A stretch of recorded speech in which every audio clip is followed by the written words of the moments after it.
미래를 여는 과학적 통찰. 안녕하세요. ICT 지식 콘서트의 신미림입니다. 5세대 이동통신, 즉 5G라는 말 한 번쯤 들어보셨을 텐데요. 5G는 현재 우리가 사용하고 있는 4G LTE에 비해서 훨씬 빠른 차세대 이동통신을 말합니다. 단순히 개인 간의 통신을 넘어서 사물 인터넷 그리고 인공지능과 같은 4차 산업혁명 시대의 핵심 인프라가 될 것으로 기대를 모으고 있는데요. 우리나라에서도 곧 상용화될 예정이라고 하는데 앞으로 우리의 생활은 또 얼마나 발전하게 될까요? 오늘의 강연자와 함께 알아보도록 하겠습니다.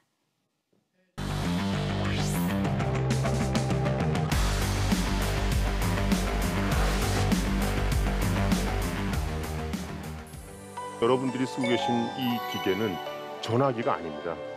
핸드 컴퓨터입니다. 5G는 초고속, 초연결, 초저지연 시스템이라고 얘기를 저희가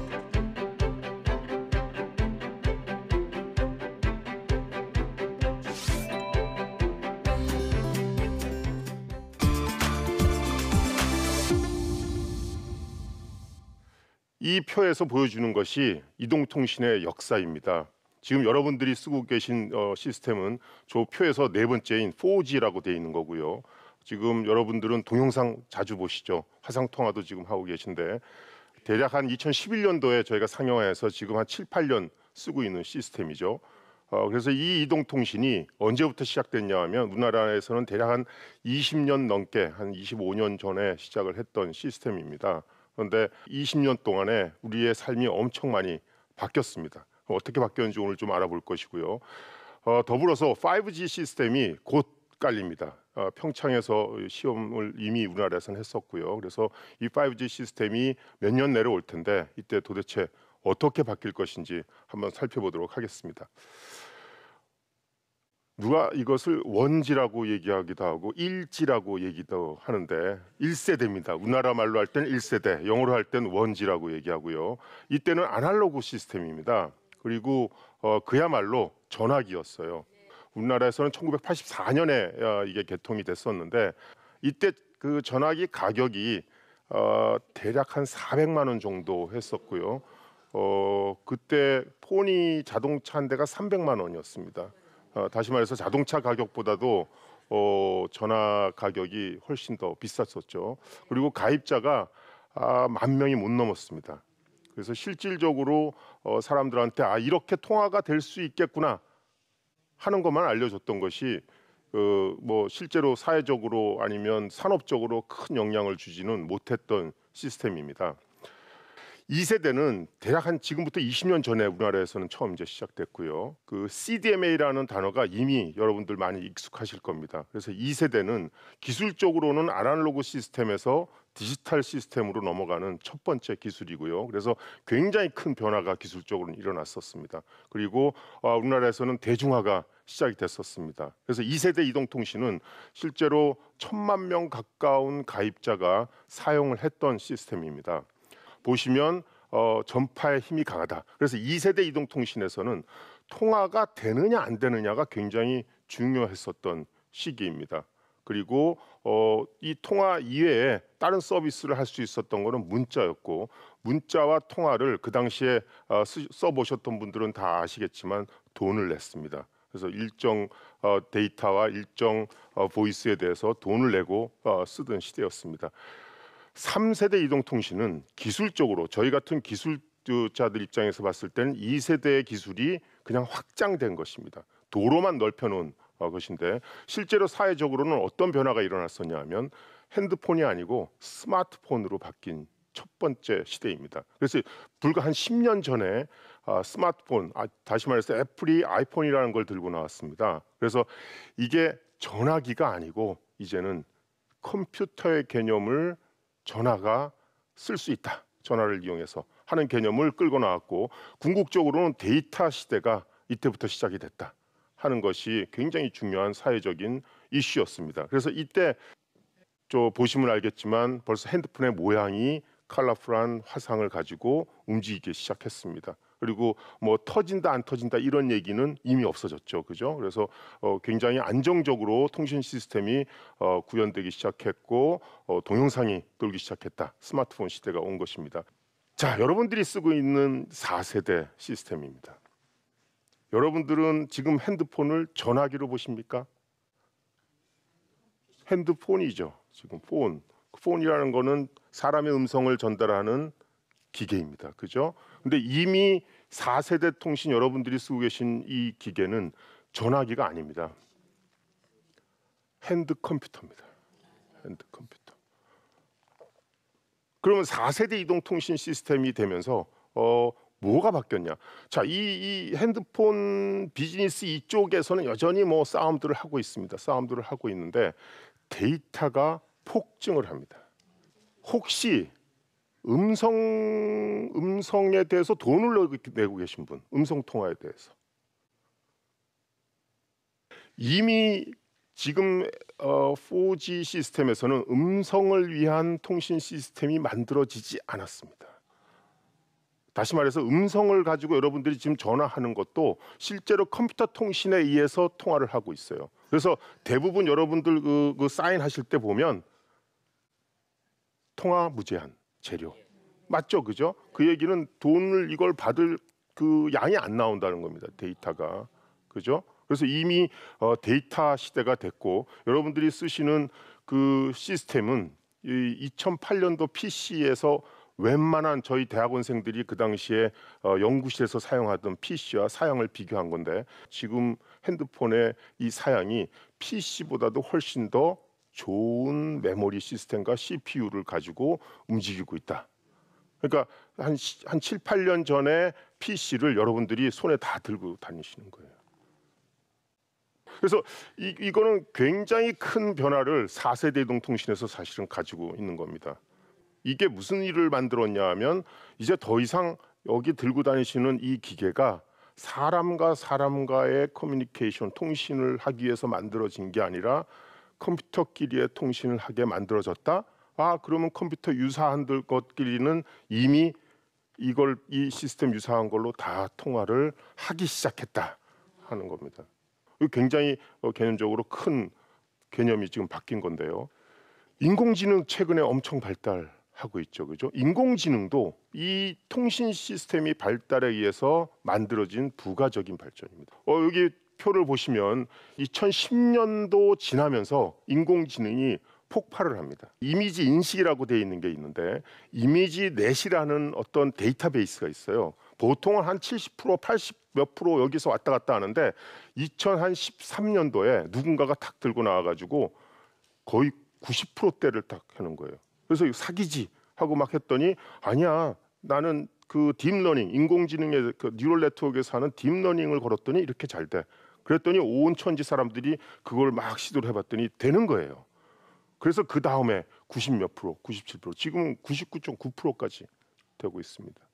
그 밑바탕을 깔아준 거는 바로 뭐라고요?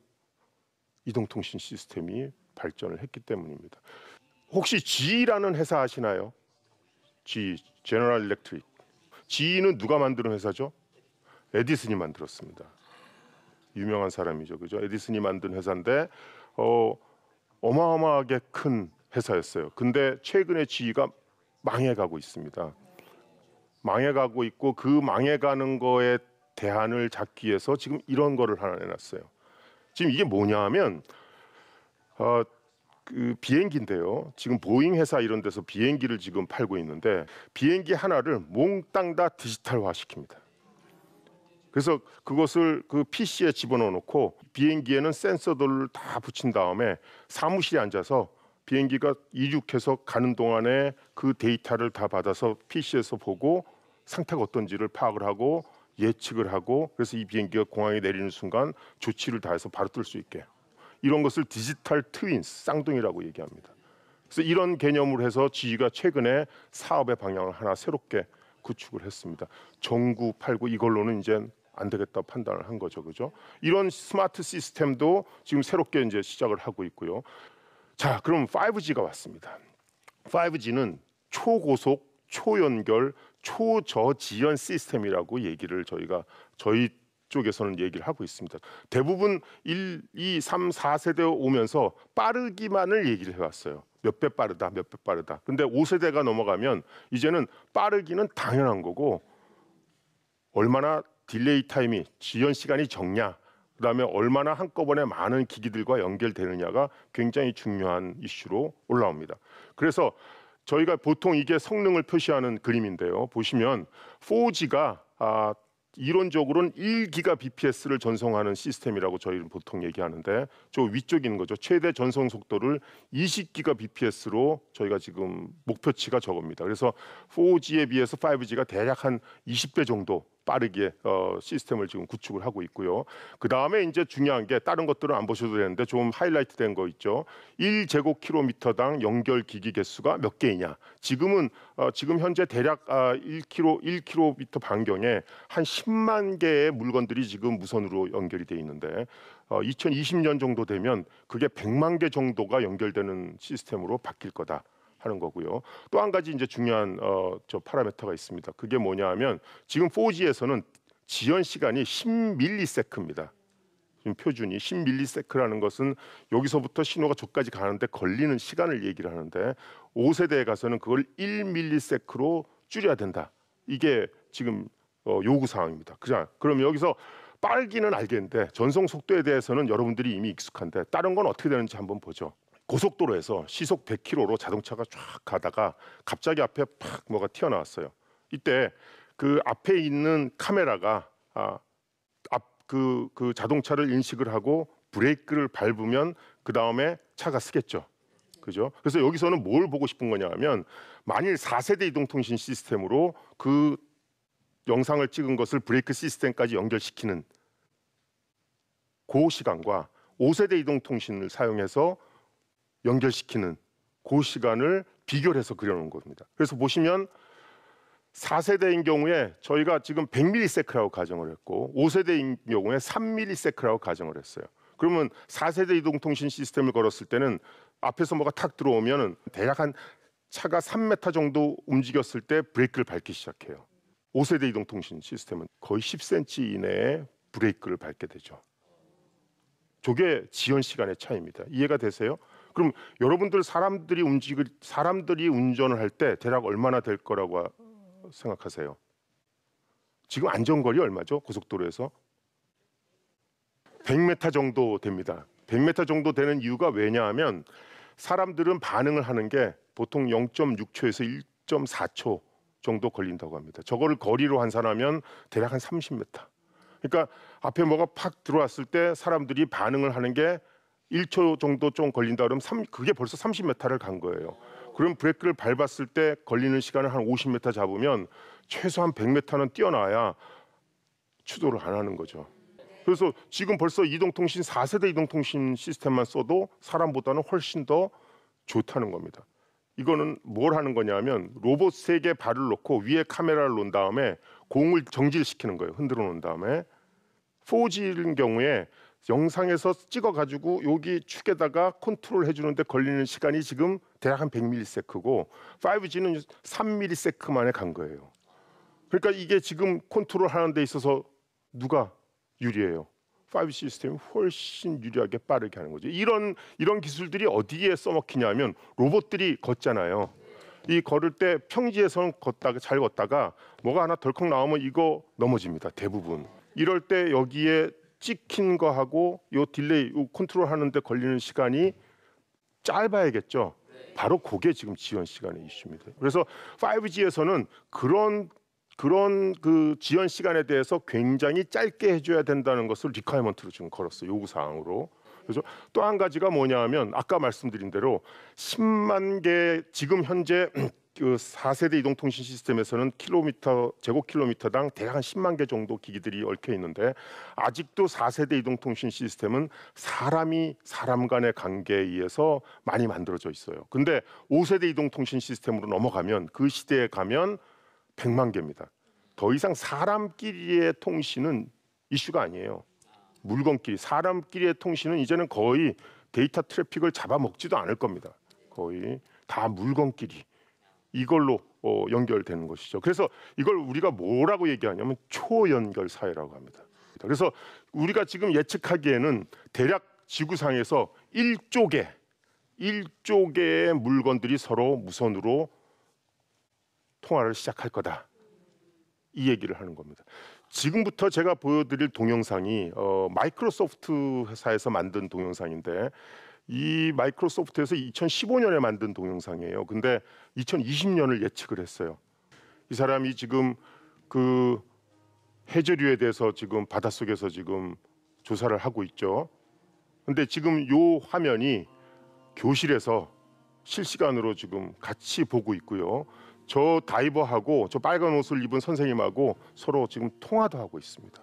조금 전에 들어가서 그 가져온 여러 가지 데이터를 가지고 여기서 작업을 합니다. 저게 메모리고요. 그래서 저기서 지금 작업을 시작을 해요. 그래서 그 다시마 종류인데 그 다시마 종류의 뭐 여러 가지를 분석을 해서 페이퍼를 하나 만든 거죠. 저널 페이퍼를 하나 만들어서 저걸 바로 출판을 합니다. 그래서 이제 네 명이 모여서 회의를 이제 시작합니다. 그래서 조금 전에 잠수해서 들어가서 봤던 그 해조류에 대해서 우리가 많이 필요하다. 좀 더 많이 좀 채취를 해줘라 한 거죠. 그래서 이 사람이 아까 자기가 들어갔던 그 지역의 영역을 좀 넓혀서 다시마를 좀 많이 채취를 해야 되겠다 하고 보낸 겁니다. 그래서 보내면 그쪽에 있는 어부가 저런 로봇에다가 그런 여러 가지를 지시를 해서 퍼뜨리면 우리가 원하는 만큼의 다시마를 채취할 수 있다. 2020년이랍니다. 이게 불과 몇 년 안 남았어요. 자, 그럼 저기 있는 게 다 뻥이냐? 90% 이상 기술적으로 다 지금 구현이 될 수 있습니다. 자, 그러면 통신 입장에서 어떤 건가? 잠수부가 들어가서 이 교실과 소통하는 그때 필요로 한 게 아까 제가 세 가지 파라미터가 있다 그랬죠. 하나가 전송 속도. 얼마가 필요하냐 하면 저희가 따져보니까 한 6기가 정도가 필요해요. 6기가 bps. 지금 LTE가 최대로 이론적으로 1기가 bps고요. 여러분들이 지금 받고 있는 거는 한 100메가 못 받아요. 실제로 100메가를 못 받아요. 그러니까 지금 시스템으로는 저걸 구현을 못 하는 거죠. 그 다음에 지연 시간은 15ms 정도고 동시에 한 5개 정도가 맞물려서 통신을 해야 저런 걸 할 수 있다 하는 겁니다. 두 번째는 저 완전히 화면이죠, 그죠? 여러 가지 새로운 기술들이 저기 붙어 있죠. 붙어 있고 저기도 마찬가지로 어떤가요? 데이터 레이트는 11기가 bps가 필요해요. 지연 시간도 8ms로 굉장히 낮아야 되는 거고 동시에 10개 정도 기기가 붙어서 통신을 해야 저런 것을 만들어낼 수 있다. 저희들이 분석해 보면 현재의 통신 기술 갖고는 안 되더라. 새로운 통신 시스템을 만들어야 되더라. 그리고 빠르기만 갖고 안 되더라. 그래서 저희가 뭘 만드느냐? 5G 시스템을 만든다. 자, 그래서 다시 이제 5G가 나왔는데 지금 이 시대는 어떤 시대가 될까? 데이터가 지금 폭발을 하고 있고 이 데이터가 지금까지는 아직까지는 사람들의 데이터였어요. 사람들이 만들어내는 데이터였는데 앞으로는 기계들, 사물들이 만들어내는 데이터가 될 것이다. 그래서 저희가 얘기하기는 디지털 트랜스포메이션이라고 얘기합니다. 모든 것이 디지털화 될 것이다. 사람도 거의 디지털화로 표현이 될 것이고 여러분들이 앉아 계시는 의자, 신발, 음식 모든 게 다 디지털화로 바뀔 것이다. 이게 지금 앞으로 쳐다보는 5G 시스템에서의 세상의 변화입니다. 자, 그러면 과연 이 다음에 누가 돈을 벌 건가? 돈이 제일 관심사잖아요. 그죠? 누가 돈을 벌 건가? 사실은 잘 모르겠습니다. 그래서 이걸 한번 보면 어떨까 하는데요. 20년 전입니다. 20년 전에 글로벌 시가총액 순입니다. 1등이 어디죠? G입니다. 저게 아까 제가 설명드렸던 G이고 그런데 작년 순위를 한번 볼게요. G 있나요? 10위 안에 들었던 것들이 거의 다 날라갔습니다. 그리고 뭐 10년 전에는 아예 명함도 못 내밀던 회사들이 올라왔죠. 저 회사들은 뭘 갖고 지금 저렇게 올라섰나요? 데이터예요. 근데 그 데이터는 여태까지 누가 만들었어요? 사람이 만들었어요.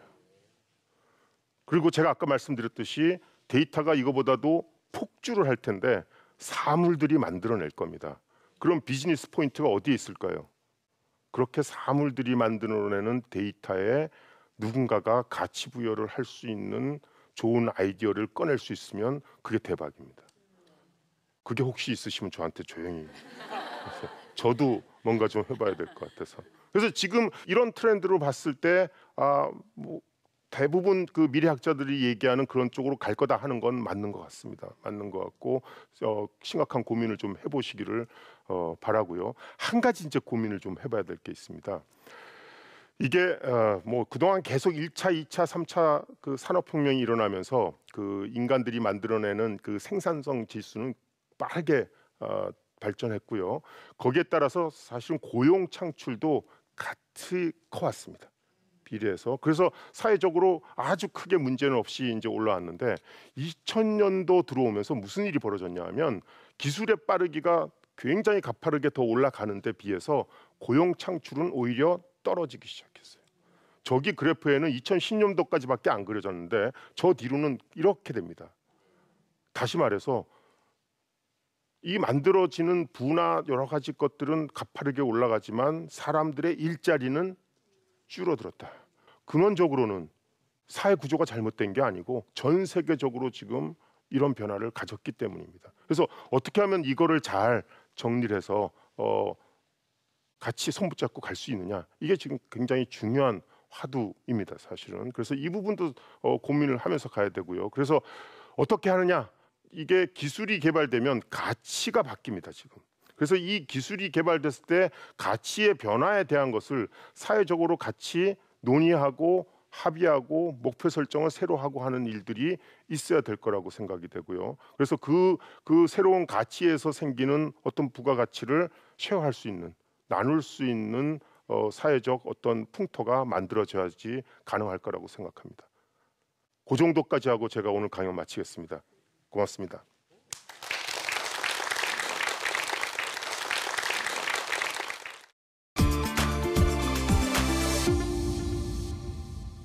네, 교수님 오늘 강연 정말 잘 들었습니다. 최근에 평창 동계올림픽에서 5G 시범 서비스를 세계 최초로 선보였잖아요. 어떤 평가를 받았나요? 그 기술 자체에 대해서는 어떤 평가라기보다 저희가 지금 만들어지고 있는 5세대 표준에 대해서 먼저 전 세계에서 처음으로 시연을 해봤다는 것에 큰 의미를 가지고 있습니다. 지금 거의 매달에 한 번씩 그 5G 표준을 만드는 회의가 전 세계적으로 일어나고 있고요. 그게 말이 회의지 전쟁입니다. 그래서 누구 기술을 거기다 뭐 넣을 것이냐 하는 전쟁을 하고 있는데 저희가 그런 시연을 함으로써 저희 기술에 대해서 남들한테 우리 이렇게 돌아가는 시스템을 만들었어. 그러니까 우리 기술이 좋아 하고 넣을 수 있는 가능성이 높아진 것이고요.